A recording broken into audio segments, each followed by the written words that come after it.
B2B, business to business marketing is different, or certainly should be, particularly when it comes to helping people and making money in the professional services arena. So I believe there are 4 key questions, considerations, I call them the 4 R's, that I think we should all invest time, energy, and effort in exploring before we make important B2B marketing decisions.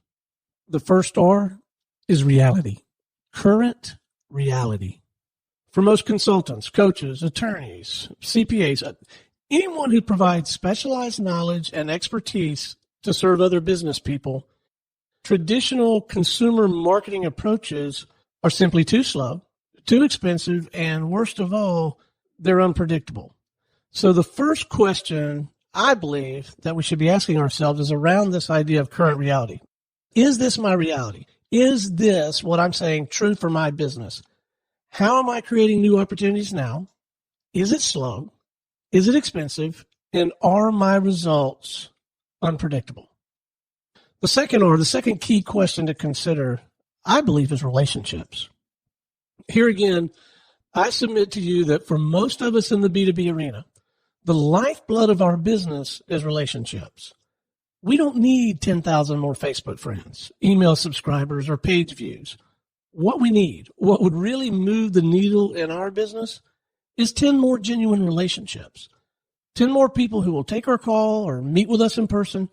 10 more people who will approach a conversation about our products and services with an open mind. 10 more people who will go out of their way to try to help us if they can. So the key question here for all of us, I think, is, are relationships really the foundation of my business? How am I strengthening existing relationships? And how am I cultivating new ones? The third key question, I think, the topic to consider, is readiness. Now, I spent the first 20 years of my career in the change management consulting business. So I feel like I am speaking with some degree of authority when I say people don't change until they're ready to change. Of course, there are any number of things you and I can do to increase readiness for change, including what I'm trying to do right now, right? So share a few ideas that might challenge and stimulate your thinking and encourage you to give these ideas some genuine consideration as you explore the possibility of changing your approach to sales and marketing for your business. The key question here is, am I ready to change? Am I dissatisfied with my current results? More importantly, am I dissatisfied enough to seriously entertain a different strategy, disrupt the pattern, and do some things differently? And then the fourth R is ROI, return on investment. Now, I realize this may be the first and last time you ever hear anyone from the media business talk about ROI. Usually people from traditional media want to talk about anything but ROI. Typically, they want to talk about leading indicators or impressions or reach or viewers or downloads or demographics or listeners or engagement, anything but actual green dollar ROI. And unfortunately, this traditional media razzle-dazzle focused on all of these cosmetrics. What we mean by that is cosmetic metrics. You know, just because you can count something doesn't mean that it counts.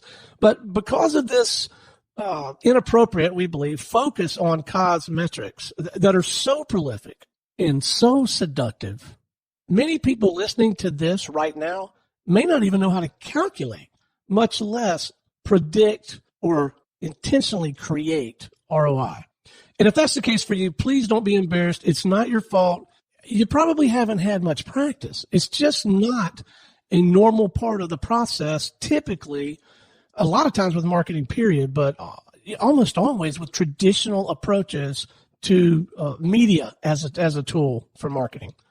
But it does mean we ought to be asking some questions. The key question, what is my ROI? What should my marketing ROI be?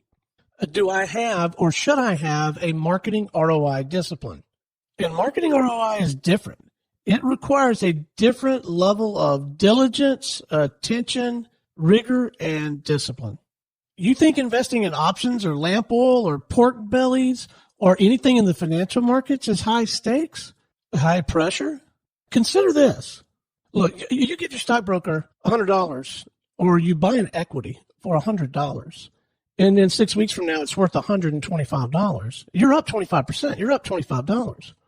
Well, you hand a marketing person $100, or you put $100 in some sort of marketing strategy, and as a result, you make a $25 sale. You're not up 25%. You're down 75%. You're down $75. So there's a different degree of due diligence. There's a different approach, soup to nuts, when it comes to planning for and creating return on investment from leveraging a media platform. Now, the good news is you can far outperform your broker in terms of ROI if you know what you're doing and you use the media platform properly.